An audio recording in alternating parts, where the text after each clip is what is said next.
Welcome to Yay or Nay Movie Reviews. I'm your host, Eddie Shepherd, and today I'm joined by my bigger brother, David Shepherd. Hello. Today we wanted to do our top 5 movies of 2017 each. We're going to go through 5 for each of us.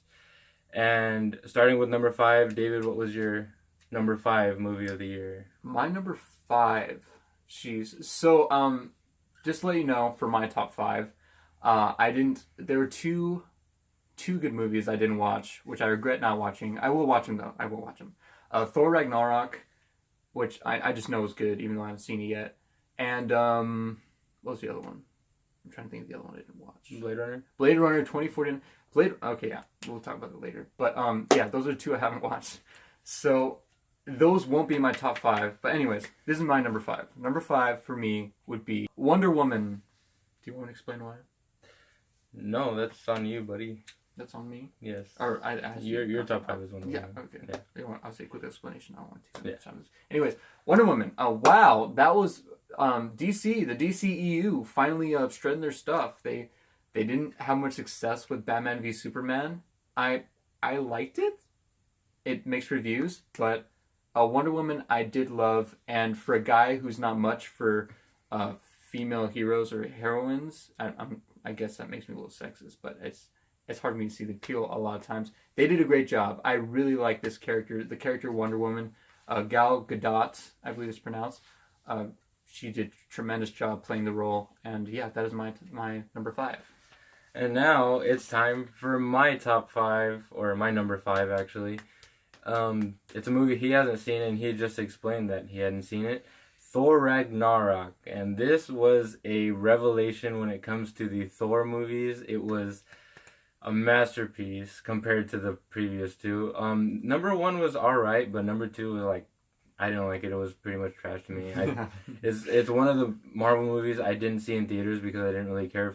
I didn't care enough for the first one to go watch the second one, and then the second one, it had me worried about what it was gonna do the next time. And Taika Waititi and everyone who worked on that film really did a great job with it, and I'm glad about that. I recommend it. And David, what is your number 4? Number 4 for me is Spider-Man Homecoming. So I had nothing against Sam Raimi's Spider-Man with Tobey Maguire. I thought they were all right. It's just that, especially after the third one, when they brought in Venom and those characters, I felt like they couldn't really go anymore with this series, and it was just dry. Just the material that they had to work with, it was just drying up real fast. And so they bring in Tom Holland, a young guy who's about Peter Parker's age, the actual character from the comics, which I appreciated, instead of 30-something-year-old. Yeah. And I thought they really hit true to his character this time around, which I really appreciated. And involving Tony Stark, Iron Man, and just the Avengers, making him part of the MCU, that looked like it fit pretty well. I'm really excited for where they're going to go forward with Tom Holland and the Spider-Man. So that was my number 4. And for me, my number 4 would be Dunkirk. And if you've watched my previous and only other video on the channel, you've seen, or you know what I think of it and how highly I regarded it. And it was a really good, different war film that wasn't just your, I said it in the video, your typical war film. And I recommend that you check it out. Enough said. If you want to go see my full review about it, go to the last video and check it out. My number 3 has to do with a fine girl named Brandy who sells whiskey and wine. Who's that, David? That is not who, but what? Guardians of the Galaxy 2. That. Brandy, you see what I did Brandy, there? Yeah, the song. I forgot to do that song, but you should check it out. It's good. The whole album, a good album. Guardians of the Galaxy. My goodness. Just looking where they started, with the first one, you're like who are these guys? And I've read some comics, but I didn't grow up really into comics, so just Guardians of the Galaxy, I had no idea who they were. And when they brought this out, I didn't expect much. I thought, okay, this might be entertaining, and it turned out to be great. It turned out to be one of the best movies I've ever watched. And the second one did not disappoint. I thought they did good, continuing from the first one. Chris Pratt, the whole cast did well, and bringing in Kurt Russell, he did amazing as well, playing playing his space dad. Space Dad. Was it Megamind? He's like, I'm your space dad. Yeah. I'm your father. At my number 3 of the year, controversial pick, Star Wars Episode 8, The Last Jedi. I'm of the opinion that I really love this movie. It's one of my new favorites in the Star Wars universe. David might not feel the same way, but that's how I feel. Despite the lack of lightsaber battles and this tangent of a mini storyline that happens with Finn and this other character that didn't feel like it was in the movie, I really love the film, and I thought it was a good. It makes me hunger for the ninth installment. My number 2 would be Split. Split. I don't know who directed it. M. Night Shyamalan. Oh, good, Yes. good. M. Night Shyamalan. The star of the movie was James McAvoy. Oh my gosh, that I was like edge of our seats, man. Like watching it, we're just like, there are moments where we're like sweating. We're like, oh, what's gonna happen? Like he did great, you know. Don't want to spoil anything, but just all these different roles and personalities that his character takes up, and he does a great job just switching back and forth between all of them. That is definitely my number 2. Split. And my number 2 movie of the year came out earlier this year, not as early as Split did in January, but in March, and that is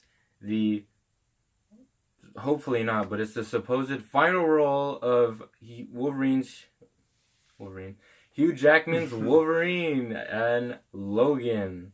This movie was great. It was a superhero movie that wasn't a superhero movie. It was like a Western. It had a Western feel to it. And the addition of Daphne King as Laura was...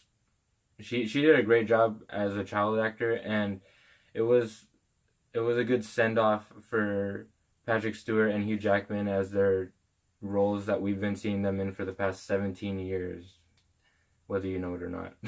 Yeah, I'd have to agree with him. That is my number 1 as well. Leading into that. Yeah, so did you want to add anything more about it? Well, did you want to? I just talked about it. So. Okay, well, it's, what you said, that there's a lot of, I mean, I didn't like all of the X-Men movies that Hugh Jackman was a part of, his Wolverine, but I love that actor Hugh Jackman, and especially his Wolverine, and seeing that's like his farewell, you know. A lot of people said his swan song, as a lot of people would say, and they did his character justice in that one, and it was based off the comics, based off a story arc from there. I really loved it. Great, a lot of action, a lot of suspense in it. I definitely recommend that one. That is our number 1 movie for 2017. Well, that's his number 1 movie. Mine is still coming up.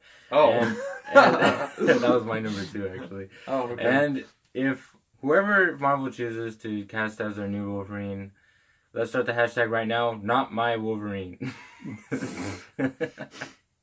All right, now it's time for my number 1. You all guessed it. Justice League. No, I'm just kidding. It's not Justice League because that movie was a sad disappointment. My number 1 movie of the year is... You didn't even watch it. My number 1 movie of the year is Blade Runner 2049. Yes, Blade Runner. That movie. Wow. I was interested by the trailer, and it led me to watch the first Blade Runner, which was alright. It's not as good as this one, but this movie was awesome. Harrison Ford, Ana de Armas, Ryan Gosling, even Dave Bautista had a small role in this movie. Oh, wow. And even he did a good job with the little screen time he had. Everyone in this movie was great. If this movie had more money at the box office, it would be recognized for more awards than it's up for. I'm not sure if it's even up for any awards, but for me, it should win Best Cinematography, Best Direction, Best Acting, blah, blah, blah, blah, blah. And this actually made me realize how good of a actor Ryan Gosling is with how he did in this movie. And I was like, before this, I was like, it's Ryan Gosling. He's one of those guys that, you know, girls swoon over and whatever. But he actually is a really great actor, and now I'm intrigued to see what else he does since he's done this. And I'm really disappointed that it didn't do as good as it should have at the box office. And if you get a chance, please see it. And I know he will. I'm going to make him watch it. Well, that has been our top 5 movies each of 2017. And David, would you like to say a little something to the camera? Happy New Year, happy holidays. It's be really late for that, but this, best movies of 2017. What better way to say that? Great year of movies. I can't wait what'll come up in 2018 and beyond. So thank you guys for watching. You got any plugs? You need something to share with the people, like your Twitter or something? Yes. Go on Instagram. davyrockitt. That is. We'll spell it down in the description below. Yeah, I'll provide that for you guys. So yeah, that's pretty much it. All right, guys. I'm your host, Eddie Shepherd. Thank you for watching this video on my channel, Yay or Nay Movie Reviews. And until next time, sayonara.